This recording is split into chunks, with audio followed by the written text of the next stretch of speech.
안녕하세요. 마음아동심리연구소에서 그림 읽어드리는 미술치료사 김상경입니다. 오늘은 여고생이 그린 사과 따는 사람 그림을 같이 볼 예정인데요. 이 친구는 심리적인 어려움이나 문제가 있었던 친구는 아니고요. 진로에 대한 이야기를 했었던 친구여서 가볍게 그림을 같이 그렸었는데 내용이 그렇게 가볍지만은 않아서 여러분들에게 소개를 한번 해보려고 합니다. 우선 먼저 그림을 먼저 좀 볼게요.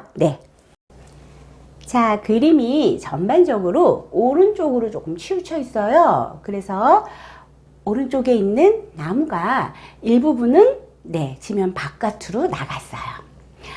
지면 안에는 어느 한 부분만 표시가 되어 있습니다. 자, 이런 그림을 저는 조절이나 통제에 조금 미숙한 사람들은 그림을 이렇게 그립니다 라고 이야기를 꽤나 많이 했어요. 이유가요, 그림을 그릴 때 일부분만 그림을 그려서 표현을 했어요. 그거는 내가 중요하게 생각하는 어느 한 지점에 중점적으로 관심을 가지고 표현을 하고 있는 거거든요. 굳이 나머지 부분까지 다 안 해도 이게 뭔지 알잖아 라고 하는 핵심에 주안점을 주고 그림을 그린 거죠. 그러다 보면 어떤 오류를 범하기가 쉬우냐면 전체를 놓치는 오류를 범하기가 쉬워요. 지금 이 그림에도요, 나무가 전체가 표현이 되어 있지 않잖아요. 그래서 이미 이 그림은 전체를 놓친 그림이에요.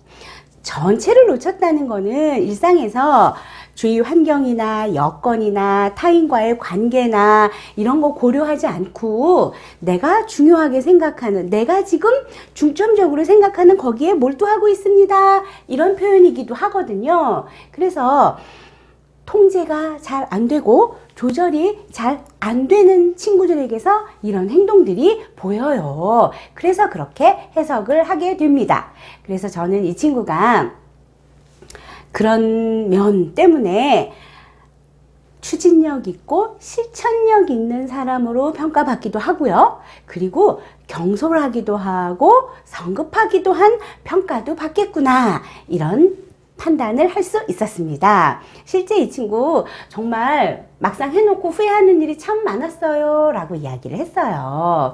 그래서 그런 부분들을 설명을 좀 해주었고요. 그 다음에 이제 사과를 따는 방법을 한번 이야기해 볼게요. 사과를 따는데 일단 장대를 이용해서 나의 신체적인 한계를 극복하고 있습니다.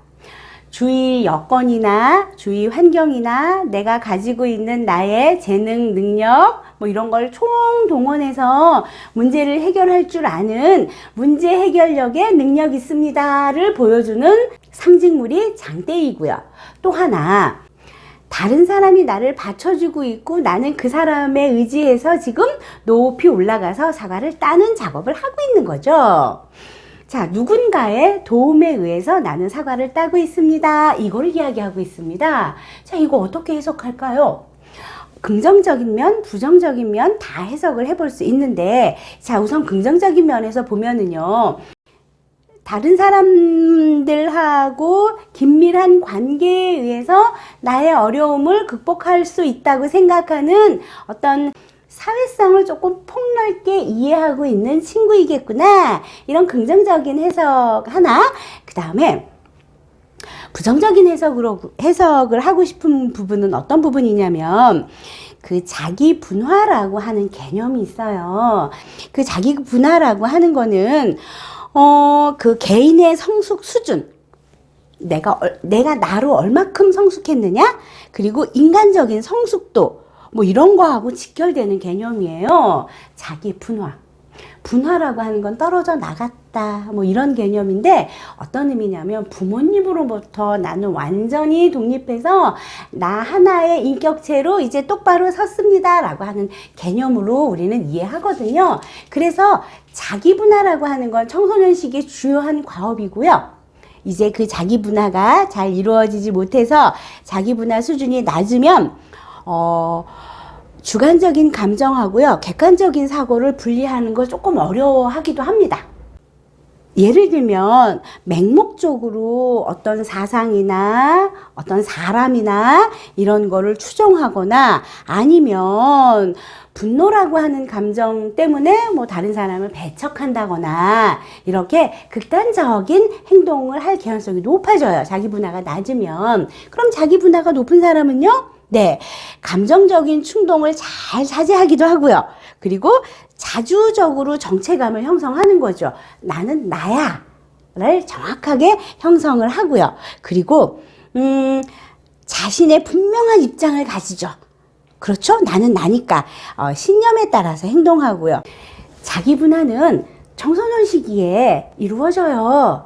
그 자기 분화 과정에서 이제 질풍노도라고 하는 난 누구 여긴 어디 뭐 이런 생각부터 시작해서 반항적인 태도까지 보이는 그런 전반적인 행동까지 연결이 되는데, 그러면서 이제 내가 나로 성장하게 되는데, 저는 이 친구의 이 그림에서 자기 분화가 아직은 조금 덜 되지 않았을까 하는 점을 해석을 하게 됩니다.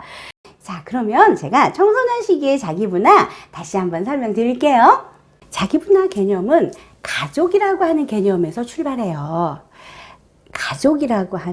가족은 유기체로 보는데, 가족이라고 하는 개념에서 이제 우리는 한 가족이야 라고 하는 개념에서 나는 나, 너는 너가 이제 조금씩 분화되기 시작을 해요. 그래서 또 다른 성인으로 이렇게 각자 자기 인생을 살게 되는데, 가족 안에서 그게 나 자신의 자아감, 자기감 이런 게 충실히 쌓여져 있는 상태에서 자기 분화가 되면 완전히 독립적인 나로 성장하겠지만, 그게 약간 좀 부족하게 성장을 하게 되면 부모님에게서 계속 의지하고 부모님에 의한 어떤 사고를 나도 계속 하게 되면 온전한 나로 똑바로 서기가 쉽지 않아져요.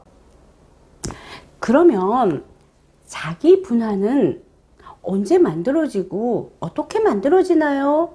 한마디로 말할 수는 없는데, 자기 분화가 가능한 가정에서 성장하면 만들어지고요. 이해를 돕기 위한 예를 좀 들어드리면, 어머님이 자식 인생에 자기 인생을 걸고 올인하는 어머님이면 그 자녀는 자기 분화하기 쉽지 않죠. 그죠? 자, 어머님이 내 인생은 내 인생이고 네 인생은 네 인생이고 난 성공적인 너의 인생을 위해서 나는 내 역할을 해줄 뿐이야 라고 하는 사고를 가진 부모님의 자녀라면 자기 분화가 조금은 쉬워지겠죠. 부모님의 태도, 부모님의 양육 태도, 여기에서 자기 분화의 가능성이 만들어진다고 저는 생각을 하고요. 가족 안의 분위기인 거죠. 그러니까 내가 나에 집중하는 게 자기 분화의 한 모습일 수 있겠습니다. 내가 무엇을 좋아하고, 내가 무엇을 원하고, 나는 무엇을 잘하고, 어떤 약점이 있고. 그래서 이 친구에게 자기 분화가 조금은 아쉬운데 나의 그런 충동 조절 미숙한 점, 통제를 잘 안 하는 점, 이런 점을 잘 보완하면서 내가 나로 살 수 있는 노력을 꾸준히 한다면 그 미숙한 자기 분화가 잘 채워지지 않을까, 이런 조언을 해주고 싶은 그림이었습니다. 오늘은 여러분들에게 자기 분화라고 하는 어떤 개념을 조금 설명을 해드렸는데, 최대한 쉽게 설명을 해드리려고 했지만 어떠실지 모르겠습니다. 다음에 자기 분화 부분에 대해서 제가 조금 더 자세히 설명할 수 있는 그림이 나오면 조금 더 자세히 설명을 해볼게요. 오늘은 여기서 마치겠습니다. 안녕히 계세요.